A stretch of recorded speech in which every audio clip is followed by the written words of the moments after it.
So how do you know when something is wrong with your baby? There are some important things to know, especially in that newborn period, to just know if baby is safe.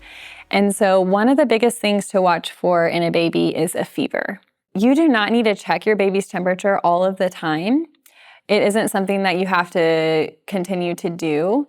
But if your baby does seem very warm to you, that is a time that we would recommend going ahead and checking their temperature. If you do have to check baby's temperature, the best way to check it and most accurate is with a rectal temperature.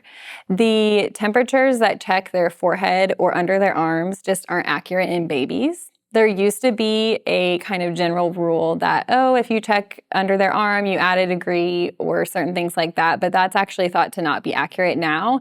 And the best way is just to check a rectal temperature in baby.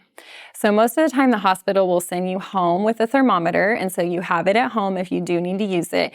And if you felt like your baby was warm or they were just acting strange to you, they weren't wanting to feed, they weren't responding well to you, we would want you to check that temperature, and you would just barely place that thermometer in their bottom to make sure that their temperature isn't high. So fever in a baby is 100.4 Fahrenheit or greater than that. So that is a temperature that we would look out for.